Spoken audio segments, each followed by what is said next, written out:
Hello दोस्तों, आप ये जो क्वेश्चन देख रहे हैं ये ग्रुप डी का क्वेश्चन है। ये पिछले ईयर ग्रुप डी के क्वेश्चन में आया था रेलवे में। तो आप इसे बहुत ध्यान से देखिएगा। ये क्या है, भिन्न से संबंधित क्वेश्चन है। हमको बोला गया है यदि दो भिन्नात्मक संख्याओं का योग 16 से 1/4 एवं उनका अंतर 3/8 है तो दोनों संख्याएं ज्ञात कीजिए। हमको उनका योग और क्या दिया गया है, अंतर बोला गया है कि इनका योग इतना है और अंतर 3/8 है तो संख्या ज्ञात कीजिए। तो हमने क्या करना है, सबसे पहले हम क्या करेंगे, माना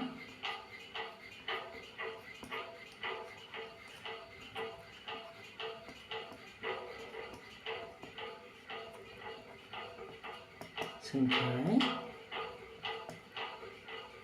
क्या है, x व y है।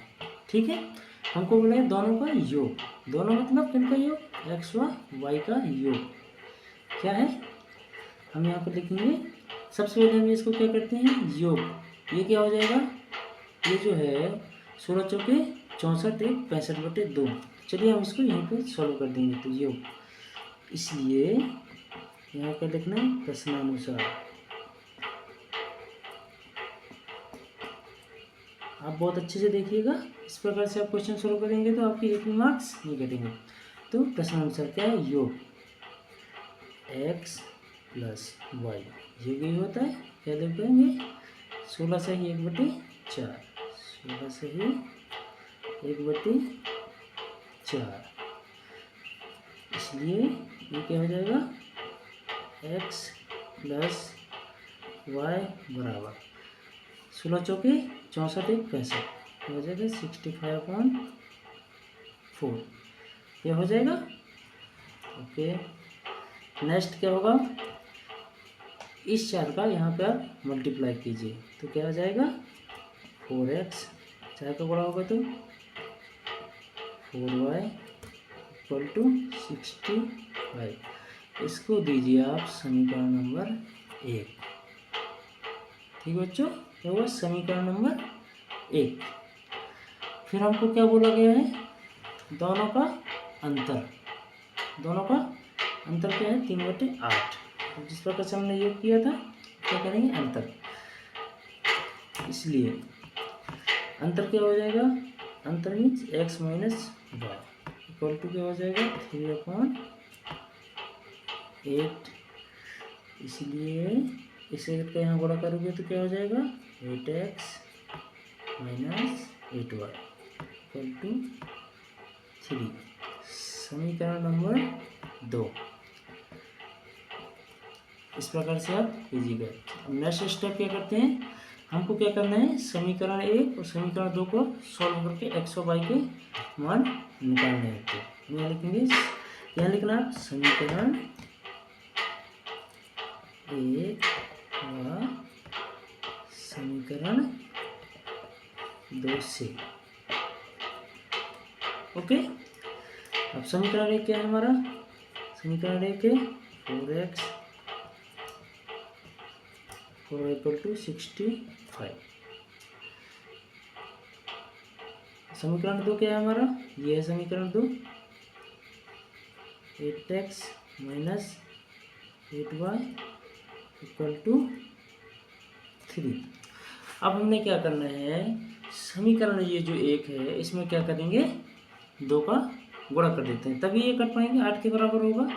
हम 2 प्रकार से कर सकते हैं, एक तो या इसमें 2 का गुणा कर दें तो इसके बराबर हो जाए, या इस समीकरण 2 में 2 का भाग दे दें। तो हम क्या गुणा ही कर देते हैं इसका, वो थोड़ा सा सिंपल बेटर रहेगा। तो हमने क्या किया, समीकरण 1 में 2 का गुणा किया तो क्या हो जाएगा, समीकरण 1 में जब 2 का गुणा करेंगे तो यहाँ पर लिखना समीकरण 1 में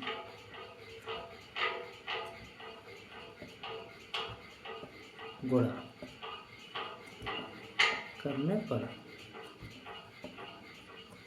ओके, 2 का गुणा करेंगे तो क्या हो जाएगा, 8x 8y, इसका करेंगे तो 130। इसमें भी 2 का गुणा होगा। ओके, और ये समीकरण नंबर 2 था, ये आ जाएगा यहाँ पर। क्या हो जाएगा, फिर क्या आएगा, 8x - 8y इक्वल टू 3। अब यहाँ पर एक लाइन ड्रॉ कीजिए। अब क्या इसके चिन्ह परिवर्तित कीजिए, प्लस का तो माइनस, माइनस का था तो इसे ब्रैकेट कर दीजिएगा जिसमें हमको समझ में अच्छी तरह से आएगा। ये प्लस है तो माइनस, ये प्लस माइनस कट जाएगा, ये क्या हो जाएगा 8 8 16, 16 बाई ये 130 में 3 जाएगा 127। इसलिए y इक्वल टू क्या हो जाएगा बच्चों 127/16। ये किसका मान आ गया, y का मान आ गया, मतलब जो दूसरी संख्या थी उसका मान आ गया। तो अब हमने क्या करना है, पहली संख्या x का मान भी निकालना है।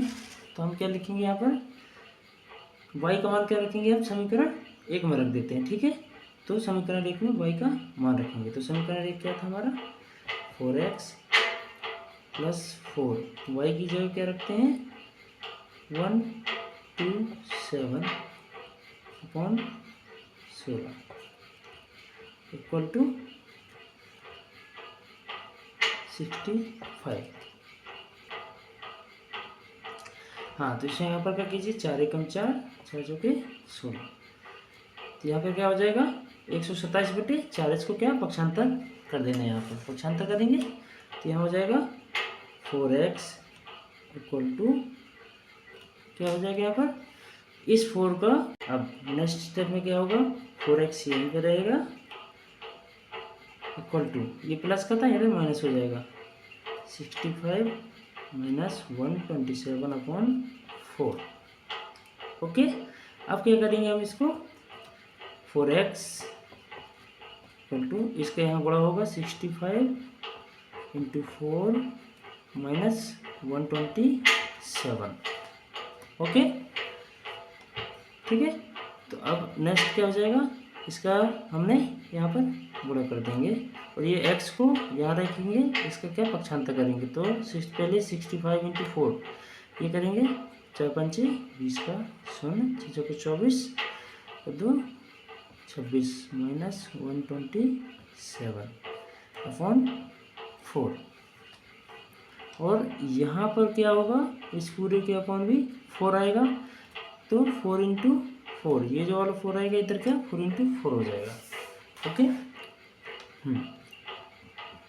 तो इसलिए x इक्वल टू क्या आ जाएगा, 160 में से 260 में से 27 जाएगा तो 133/16।